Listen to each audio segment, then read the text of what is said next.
ये जो अभी सारी सिचुएशन हुई है, ख़ास तौर पे जो आज की खबर भी है कि पावर सेक्टर पे की जो सब्सिडी है उसको अब स्लैश कर दिया गया, 13% तक उस पर कट लगाया गया अब सब्सिडी पर। इसका इम्पैक्ट किस तक हद तक होगा, फिर उसके बाद हम सोलर के हवाले से भी बात करेंगे। जी बिल्कुल ठीक कह रही हैं आप। जो सब्सिडीज है उसका जो है वो पावर सेक्टर भी आपका आईएमएफ भी हमेशा से कहता आया है कि आपको ये जो सब्सिडीज हैं इनको रैशनलाइज करना है। खासकर जो आपकी टैरिफ डिफरेंशियल सब्सिडीज हैं और इंटर डिस्ट्रीब्यूशन कंपनीज जो हैं उनकी सब्सिडीज जो दी जाती हैं उनकी चूंकि वो इनएफिशिएंट है और काफ़ी सारी डिस्पोज जो है वो इनएफिशिएंट है। और आपको जो एफिशिएंट डिस्ट्रीब्यूशन कंपनीज हैं एक तो उनके बिहाफ पे आपको जो है उनके कॉस्ट पे जो है वो सब्सिडीज देना पड़ती हैं। दूसरा गवर्नमेंट को बजटरी सब्सिडीज देना पड़ती हैं ताकि यूनिफॉर्म नेशनल टैरिफ जो है वो बरकरार रखा जा सके। तो अगेन इसका इम्पैक्ट जो है वो बजटरी उस पे तो आएगा ही आएगा, लेकिन माइट भी हुकूमत को जो है वो बिजली जो है वो महंगी करनी पड़ जाए।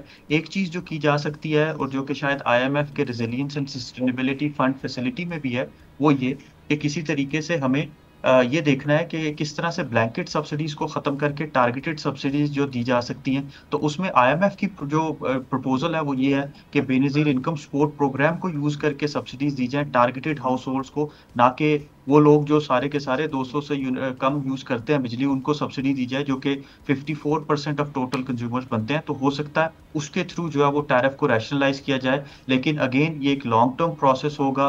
आपको ये देखना होगा कि किस तरह से जो टारगेटेड सब्सिडीज हैं उनका मैकेनिज्म क्या होगा और किस तरह से डिस्ट्रीब्यूशन कंपनीज की एफिशिएंसी को बढ़ाया जा सकता है प्राइवेटाइजेशन के थ्रू या कंपटीशन के थ्रू, ताकि आप इन डिस्ट्रीब्यूशन कंपनीज के बोझ जो सब्सिडीज हैं उनके बोझ को खत्म किया जा सके। एक और चीज जो देखने वाली होगी वो ये कि हुकूमत आईपीपीज के साथ इस तरह से डील करती है। क्या कोई early retirement of fossil fuel based power plants आता है, क्योंकि आपने अब क्लाइमेट चेंज का प्रोग्राम भी निगोशिएट किया है आईएमएफ के साथ और उसका फोकस भी जो है वो मिटिगेशन साइड ऑफ द उस पर भी है। तो क्या हुकूमत उस मद में भी कोई इंस्ट्रूमेंट्स यूज करती है? For example just energy transition partnerships था, या एशियन डेवलपमेंट बैंक का ईटीएम था, या कार्बन क्रेडिट्स को यूज करते हुए कोल टू क्लीन क्रेडिट इनिशिएटिव था।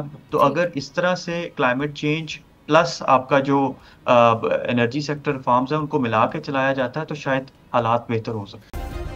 सब्सक्राइब करें और बेल दबाएं ताकि कोई खबर रह न जाए।